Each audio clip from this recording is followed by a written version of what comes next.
Strap in and get ready. You're about to experience Talking NASCAR with Brandon and Clint. Hey everyone, welcome to Talking NASCAR with Brandon and Clint. I'm Brandon. And I'm Clint. Let's go ahead and talk some NASCAR. So I want to talk about the gutsiest thing that you've seen tonight on the racetrack, because there are a lot of possible moments in NASCAR history that you can look at and you go, wow, that was just gutsy. Where did they find that? Where did this driver find it within themselves to do this? Right. And is there a moment in your mind that sticks out as the gutsiest moment? Okay, so because you obviously told me about this subject a couple days ago, and I've been racking my brain over it. And the one that stood out the most to me was the Hail Melon at Martinsville. Okay. Chastain. Okay. Like that to me, because even then I thought about failed gutsy moments. Mm-hmm.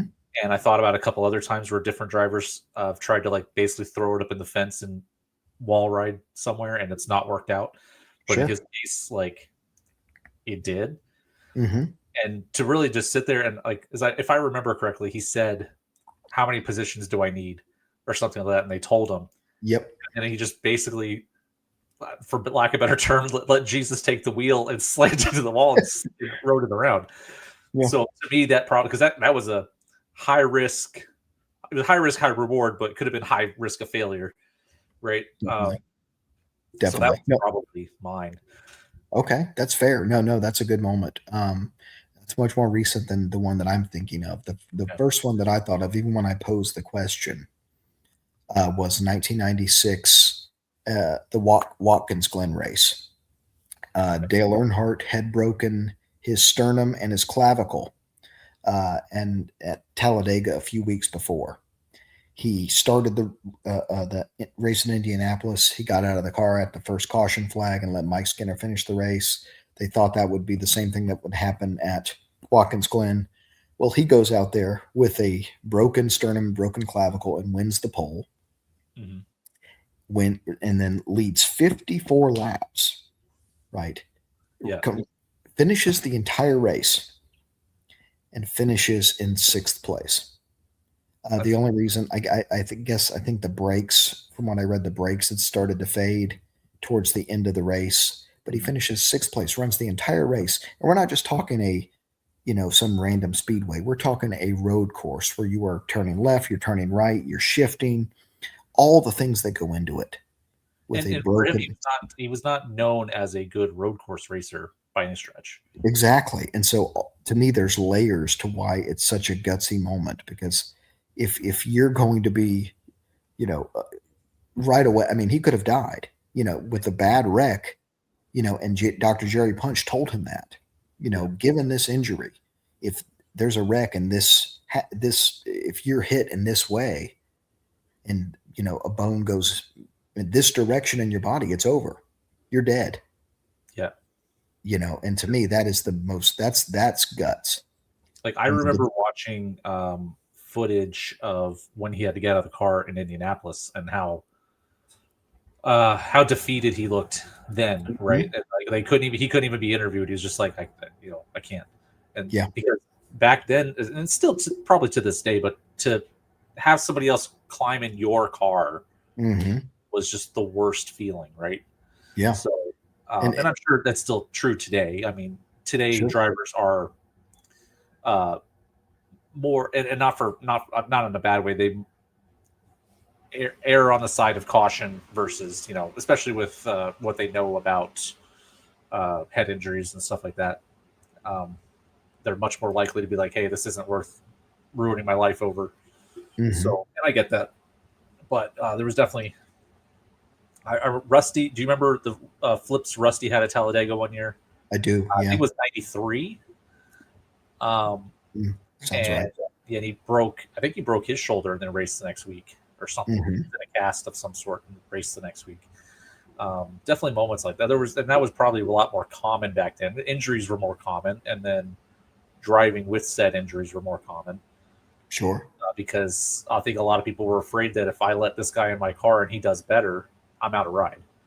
Yes, and that's and if absolutely. I'm out a ride, I'm out my way of life, and because to them, I think back then because the money wasn't what it is now. Hmm. Not that it wasn't bad, or not that it wasn't good at times, especially once merchandising trailers and all that started happening. But definitely, it was like their 9 to 5, right? That's Yeah, their office and that's their job, and they go to work and they do their job. And if you can't do your job, you're not getting paid. absolutely. No, and I looked up the amount of money won when he finished in sixth place at Watkins Glen when Dale Earnhardt finished in sixth place.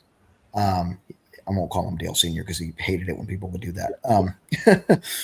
It was like $52,000, which Which then today's probably is gets split up amongst the team, right? To some degree. exactly, yeah. So it wasn't even that it was such a different sport. Yeah, Just like a lot of sports. Look how much more money baseball players get now. yeah, Um, yeah. the other moment that I thought it's not a moment, but it's a season. It would be the gutsiest season. It would be when Kyle Busch came back from getting injured Yeah, yeah. and That's won a the good point. championship. Even though I don't think that someone who spends a good portion of the year injured should win the championship Yeah. within the But rules. he came back and won fairly quickly after coming back, Yes, he did. because it was very much a situation for him where you have to win. You have to win. There's Yeah, no, as I don't think he had won prior to that yeah, injury, and then he had to win to get in, and then yes, went on a run. And so the playoffs in those instances could, in the chase, and we haven't talked about the new point system yet, yeah. but Okay. it definitely can create those moments. Now again, legitimate. We know from the points episode that Kyle Busch still would be a, I think, 3-time champion or 2-time champion, whatever. Hmm. So regardless of that year, he would have won, I think, another year. Hmm. So Oh no, he's certainly in the top 15 all time. He's certainly oh, up there. for sure, Um, yeah, if not he's a higher. very, very, very, very good race car driver. As was his brother. Yep, who just got in. Yep. Yeah, who just got into the NASCAR Hall of Fame. But yeah, no, those were so there's a moment and then there's the season. I think those are the two that stuck out to me. But the Ross Chastain, I think, it's a moment of Yeah, just insanity that I wish NASCAR wouldn't have, effectively made against the rules. Because if someone has the stones to do that, number one, and yeah, they're successful, that is a level of skill that you do not see every day. right. You think about like, and because like I understood it right after, like I Hmm. think, not to give Joey Logano props here, but he said something afterwards, and I was like, that probably makes sense. Where it was like, yeah, that was an awesome moment, but we don't really want everybody doing that on the last lap of the race either. And like I understood that, but I Sure. think there was so much that went right in him doing that that Hmm. could have gone wrong, Sure. that not everybody could replicate that. Sure. You know what I mean? And Sure. so, yes, no, you don't want 40 cars at the end of the race on the last turn migrating to the top of the track and then wall riding at Martinsville. But and even then, like I think I was watching. I think it was Steve Letarte was explaining it, kind of like how the fenders and the wheels, how they align right to have made that happen in this car. Hmm. If they wanted, like NASCAR could be like, hey, we're going to go to a bigger sidewall or whatever the case may be. Hmm. 'Cause, I'm sure they could have found a way around it, and probably a bigger sidewall probably would make the racing better. But um, yeah, it was just, but I guess so much had to go right in that moment that I don't think anybody would or could. I don't know that Ross Chastain could go back and replicate it either. Sure. He Sure. had to just, it was just the right angle, the right time, the right speed. But I remember like I was watching it. Were you watching that race when it happened? I was, yeah. And it was, yeah, like I think we had the same reaction that Dale Jr. and Jeff Burton and all them had in the booth. It was just like, what just happened? Yeah, absolutely. Absolutely. Uh, and the other angle where I do tend to, I don't really make it a habit of agreeing with Joey Logano, and I don't know if this was the implication to what he was saying, but there's a safety side to this too. Yeah, Yeah, the G forces and stuff that Ross Chastain went through were insane. Yeah. And if what if someone else was hurt in the process? What if something goes terribly wrong and a fan ends up getting hurt or something? Yeah. When you're intentionally hitting the wall, there's potential safety concerns there, even though the cars are obviously much safer than they were. Yeah. Back when Rusty and Dale were having their horrific crashes at Talladega. He and Dale both had some wild rides there. Yeah. The one in '96 at the Die Hard 500 that where Dale broke his sternum and his clavicle. I mean, it looks like it should have killed him. Yeah, and then the one that actually did didn't look that bad. Yeah, exactly. Yeah. It's just, No, this one looked way worse. I watched it again before we started chatting, and I was like, man, this looks disastrous. But yeah, the NASCAR's come a long way with safety and for sure. Yeah, but I think that good driver safety, good. I think I think there's maybe an element of fear that's taken out for the drivers. I think there should be a healthy amount of fear, sure, to some degree.